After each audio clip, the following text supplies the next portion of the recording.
Well, hello everybody. My name is Rainer and this is Rainier Books. Let's speak about Carl. I have never seen Carl's videos, I've never seen his channel, but I realized yesterday and the day before yesterday that there is a lot of talk about Carl out here on Booktube, about the video that he made. There was a video that he made was called 4 Things I Would Have Liked to Know Before I Started a Booktube channel, something like that. The first reaction video that I saw was, I think, Alyssa yesterday. Yeah, it was yesterday, at AKA Nerdy Nurse Reads. She was really upset, I felt, about the discussion that had erupted after the video was published, after the discussion sort of started around Carl's video. And she was talking a lot about metrics, and that metrics matter, and that people put a lot of effort in videos. They do a lot of work, they edit their videos, they pick nice surroundings, they sit there while they could go out with their dog, with their friends or whatever, or cook a nice meal and make content for people on YouTube. So I started digging a little bit more into that topic because Alyssa was kind of upset. And I tried to reconstruct what Carl could have posted. Apparently Carl was not satisfied with the outcome that he received, measured with the effect or the effort that he put in to his videos. He said something like, for example, if you do a lot of research and you really put a lot of effort into a video, when you make a single book review, for example, you don't get rewarded usually, because single reviews don't get much views on Booktube. I come to that a little bit later on in my, not rant, but in my talk here. There was a lot of other stuff that Carl has said, for example, that people are watching only 30 to 60 seconds, I believe. Most people watch only 30 to 60 seconds of a video. That is, sometimes we have Booktube videos, on Booktube that are 4, 5, 6 minutes long, but you have a lot of videos that are 15, 18, 21, 41 minutes long. So people watch only a few seconds. And a lot of people started talking about this. And I wondered why are so many booktubers and so many viewers of Booktube videos are talking about this in a time in June or July 2025 when we have so much other things going on. I mean, Booktube is, I think, to 30-40% an American thing. In America, we have an administration, a president, who is on his way to destroy democracy, who has taken away healthcare from millions of people. We have a war in Ukraine where Russia is committing crimes each and every day. We have a horrible situation for the people of Gaza. We have Iran that was bombed by Israel and then the United States. We have a climate catastrophe, now horrible catastrophe in Texas. I feel for all the people who are affected in Texas. Many people died, many young people died. And this catastrophe, this flood in Texas happened due to climate change that is neglected by the current American administration. So why on earth are we dealing with such kind of a discussion when we have so many other important and life-depending things, democracy-depending things, freedom-depending things actually to discuss? That was a question that I asked myself, but then I came to the conclusion that maybe we are discussing this, and even I am discussing this. It's some kind of escapism, because I'm really happy that I could delve into this topic now, because I don't have to watch David Pakman on YouTube, an American progressive political YouTuber who has 3.5 million subscribers almost, or Brian Tyler Cohen, or the news in Germany, the news in Sweden, the news in the United States, where we get bad news all the time. I can escape myself too from this by sort of getting into that Booktube discussion. But it also is the question that I am asking myself, that we are probably asking ourselves, not every day, but maybe once in a week, or if not once in a week, once every fortnight or once a month. Why are we doing this? Why are we here? We invest a lot of time. Alyssa is absolutely right. We who are creating videos for the community, for the people who watch the videos and other booktubers, we are investing a lot of effort, a lot of time into this, and of course we want to be rewarded. We want to have our satisfaction. Bam bam ba da dam, you know, the old Rolling Stones song, I can get no satisfaction. And maybe that was also the reason why some booktubers, and even myself, I have been frustrated about half a year ago and thought, should I really continue this? I made a short about this, which was viewed by quite many people, and thank you very much for that, said, don't stop, Rainer, don't stop this. So why are we here? And there were a lot of responses. I watched responses from Mark, who has a channel called Book Time with Elvis. He actually made 2 responses to Carl's video about this discussion. I also saw Gareth's response. He has a beautiful channel at Books, Songs and Other Magic. Debs from England, I believe, at Rainer Reads Stuff. And finally, my favorite, I don't want to diminish the others, but my favorite response came from Nick from Dr. Cranky Pants Read, beautiful title for a channel, who delivered, I think, the most reflective answer to Carl's points, and also, nevertheless, the discussion that erupted like a little volcano after this. And Nick said that we should all calm down, we should chill, and we should not, for example, I don't do it because I haven't seen Carl's video, but apparently some people have commented very negatively to Carl's video, and Nick says this is freedom of speech, come on, and we can criticize each other, but we are not supposed to diminish each other. And that's very important. I think a very important point, that every discussion has to be respectful, and that is of course something that we are about to lose right now, not only in the United States but in a lot of other places where discussions heat up, and even here on Booktube, where we all, or most of all, believe that we are very, very progressive and future orientated and open and tolerant. Even here discussions can get a little heated up, and it has led to, probably I guess, that Carl has left, not YouTube, because his channel is still visible on YouTube. I saw that about 15 minutes ago, but he has sort of muted all his videos. There's no content that is public right now.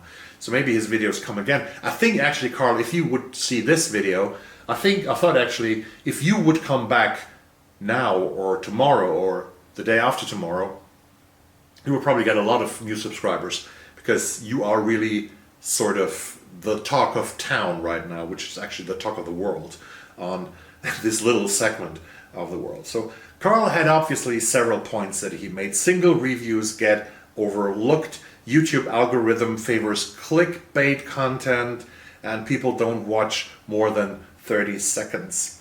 I have made a video, which you hopefully watch after this, about my predictions for the Booker long list for 2025, and I looked that up.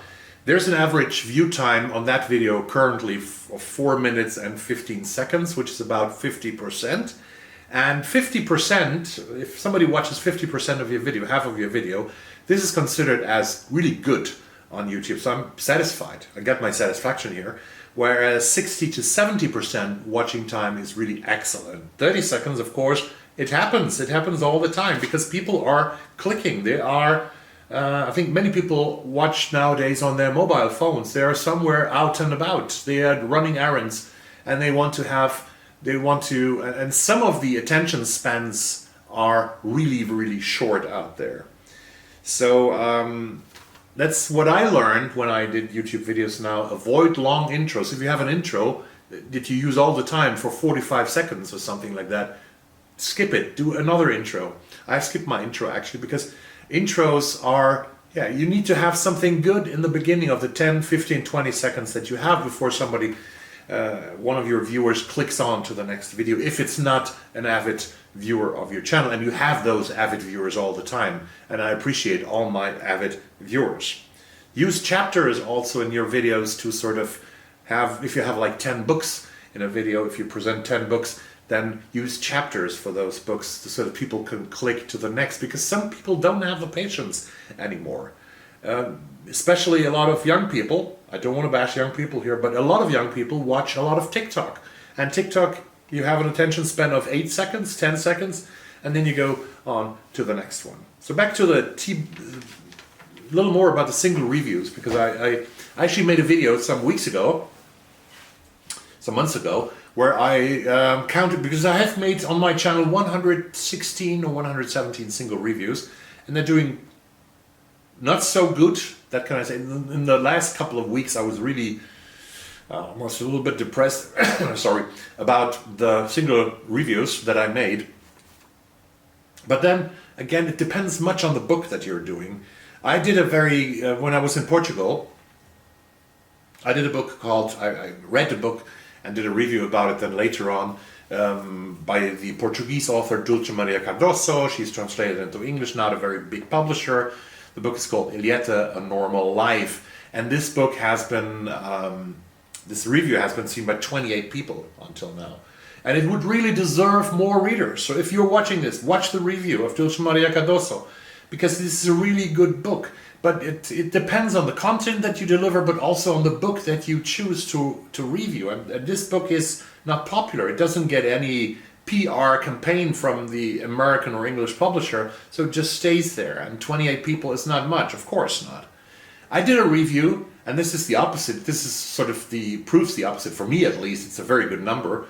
I read All or Nothing, How Trump Recaptured America, which is, I think, the 4th book of the American journalist Michael Wolff about the Trump administration. And this book is sort of, this review went up to 683 views after just a couple of days. So people were interested in that one.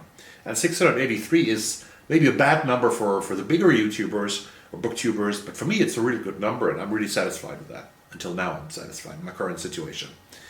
So metrics matter, and that's also something, back to Alyssa, the first video that I saw, the first reaction video.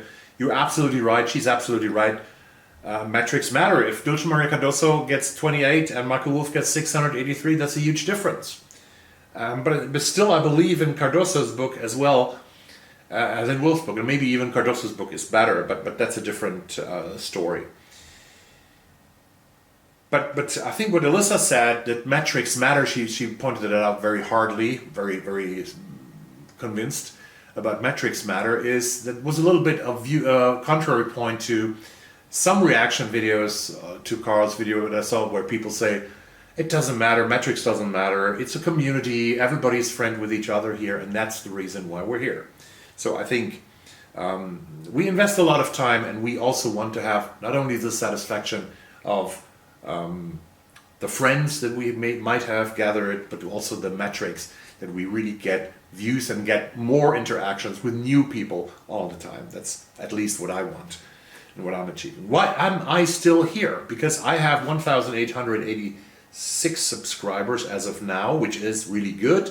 I learned from Mark from Book Time with Elvis that I am among the top 9% in the world, actually, of YouTubers. My God, I didn't know that. Sounds good, right? But then you have to know that there are millions and millions of YouTubers. Okay. Sorry. Why am I still here? Booktube has really inspired me to do more research when I read books, because I want to give some information to you, my beautiful viewers and my beautiful listeners.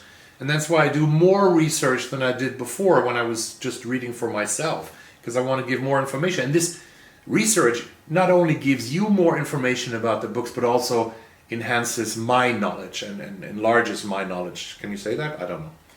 So it then has inspired me to do more research, to follow awards at a distance. I never will read the Booker long list. It will come like in 3 weeks and there will be 13 books on it. I'm not going to read the 13 books because probably there are only 4 or 5 that really interest me. So if you're looking for a booktuber who slavishly reads all the books, there are people who do this, and I admire them, and they get a lot of views for that because the Booker is killing everything else, you know. Booker Price, Carl, if you haven't done Booker videos yet, Booker is the absolute clicking thing on Booktube. One of the clicking things on Booktube. Well, I like to make these stupid prediction lists because it gives a lot of clicks. That's right, I have good views, 4 minutes 15 on my video that I made, but it also sort of encourages me to do research and to find 13 books that I think might be on the long list. And by doing that, I sort of dive into the book market, into current books on the market. And that's also something beautiful. I learn new titles and some of the titles I will definitely get from the library and read. So I love to make these prediction lists. I love to read from... the prize where I read actually most books from is the Women's Prize. I think this year from the Women's Prize I have read 3 or 4 of the books that were on the long list, which is quite a lot for me. Also the National Book Award is interesting in the United States. And I learned, and as Nick from Dr. Cranky as Nick from Dr. Cranky said, I even learned, like he does, technical stuff. I learned how to shoot videos, first with a telephone, then also I used an editor, then I used a teleprompter, then I learned how to put in pictures into my video and stuff like that, you know. And I will try to learn more advanced stuff in the future as well. Because I think that a lot of people say you don't need to edit anything, just put it on the internet.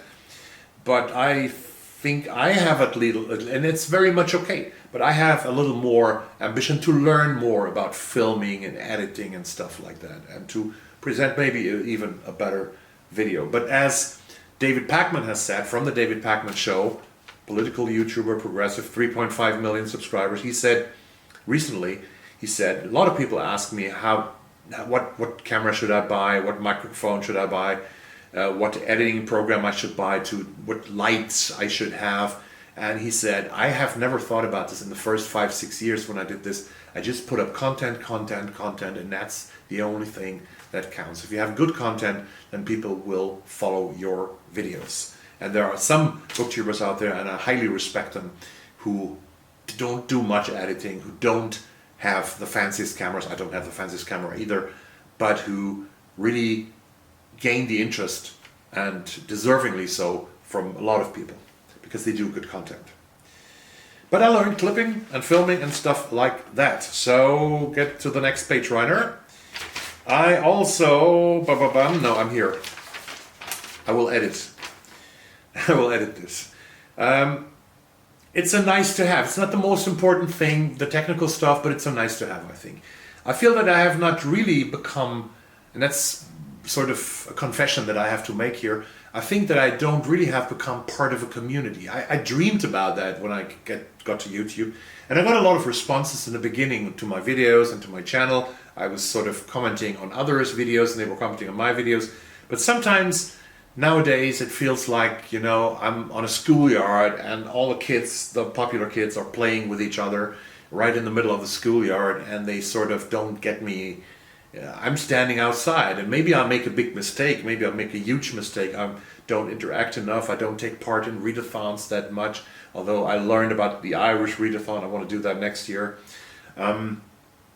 Things like that, so I should engage more, I know, but I'm not really feel that I'm part of a community. I have some beautiful and wonderful readers and viewers that I love very much, and I'm very grateful that you're here, but I don't feel that interaction within the creators community that many people of you other people have, and that's a pity.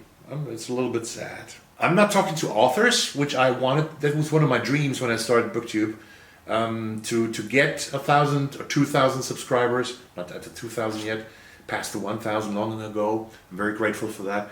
But I wanted to have a certain number of subscribers, which I knew would give me leverage to contact publishers and then also authors to talk to me. And I also had dreamed about that publishers would send me books from England, from New Zealand, from Australia, from Canada, from the US, but I have never been contacted by a single little publisher even. I get some, sometimes I get some ARCs from NetGalley, but I think everybody gets them. But, and now we come to the big but and the positive ending. But I have learned so much about reading. I found many books that I wouldn't have found if I would not have had a Booktube channel, if I wouldn't have the motivation to do videos for you and for myself, of course, and to dive into information about books, and to dive into libraries, to dive into top 10 lists or whatever, into awards. So I learned about a lot of titles that I actually got and read. And so this is something, really a new reading life emerged when I started Booktube. When I travel, I visit one or two occasional bookshops. Now I was in Ireland. I visited Charlie Byrne's bookshop, big shout out in Galway. I also visited a beautiful bookshop called Chapters in Dublin, which is about to send me some used books now currently. They're on their way, and then I will make an Irish book haul when they arrive here. Yeah, and there were some people over the years, over the 5 years that I've been on Booktube, there were actually some people who commented, not many, but let's say 5, 6, 7 times it happened that people wrote, I bought this book because of your review, because of your video, and that is so huge. And it gives me also such a great responsibility to really choose good books and to really speak the truth about books and what I feel about books. So this is amazing that some of you trusted me so much that they bought actually books, that they spent $20 or $25 on a book. Thank you very, very much for that trust. This is huge. That was almost everything I had to say. Back to that discussion with Carl, I think it's good that we have a discussion about why we are here. And I think that Carl has all the rights to say something, to say his opinion about why he is disappointed and maybe what he expected and what he didn't get.